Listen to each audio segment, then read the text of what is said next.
서울 동작구 노량진 1구역은 관리처분 인가를 준비 중인 시점에서 대책이 발표되었습니다. 이곳은 6.27 규제 직격탄을 맞아 조합원들은 이주부터 입주까지 이주비 대출이 원활하게 조달되지 않게 되었습니다.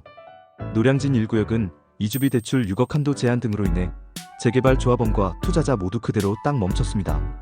정부가 이번 대출 규제로 지난달 27일까지 관리처분 계획, 인가를 받지 못한 단지에 모두 강화된 이주비 대출 규정을 적용하기로 했기 때문입니다.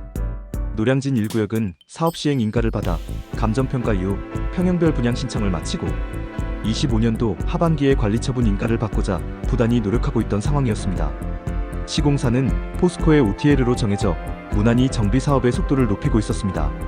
노량진 1구역은 다가구 주택이 많은 것으로 유명한데요. 1+1 입주권이란 면적 또는 가액 요건이 있는데 노량진 1구역의 경우 종전자산의 주거 전용 면적이 분양 신청 주택들의 면적의 합보다 더 넓은 경우 조합원에게 신청에 따라 2개의 분양권이 주어지는 경우가 많습니다.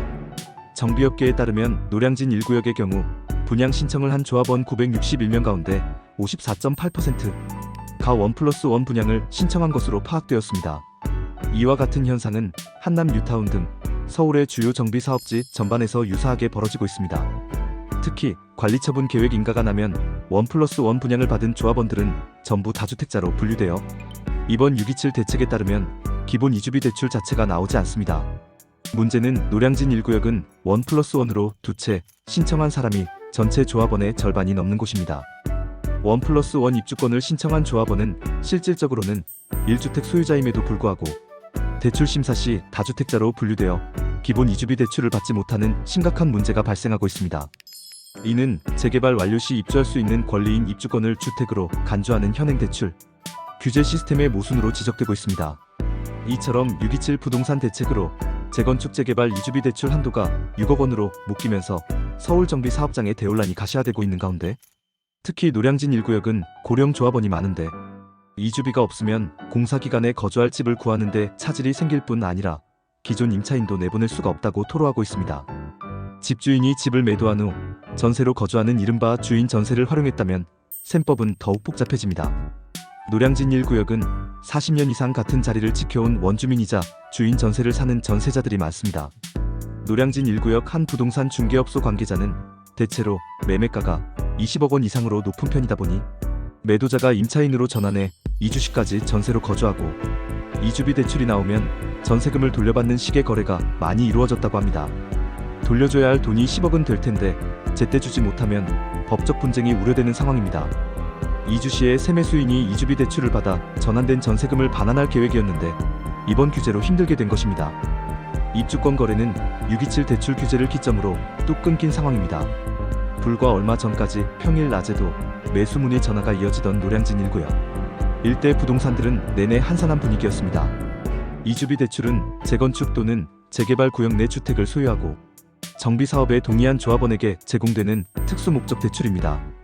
이 자금은 주로 기존 주택이 철거되고 새로운 주택에 건설되는 기간 동안 조합원들이 임시 거처를 마련하는 데 필요한 전세 보증금이나 월세 또는 기존 세입자에게 전세 보증금을 반환하는 용도로 사용됩니다. 이주비 대출은 단순한 개인의 금융거래를 넘어 정비사업의 원활한 진행을 위한 필수적인 단계로 인식됩니다. 이는 도시 및 주거환경 정비법상 정비사업에 따른 정상적인 이주 절차에 해당하며 실질적으로는 도시정비라는 공익적 목적을 위한 행정 절차 일환으로 간주되기도 합니다. 이러한 이주비 대출의 공공성 기능은 매우 중요합니다.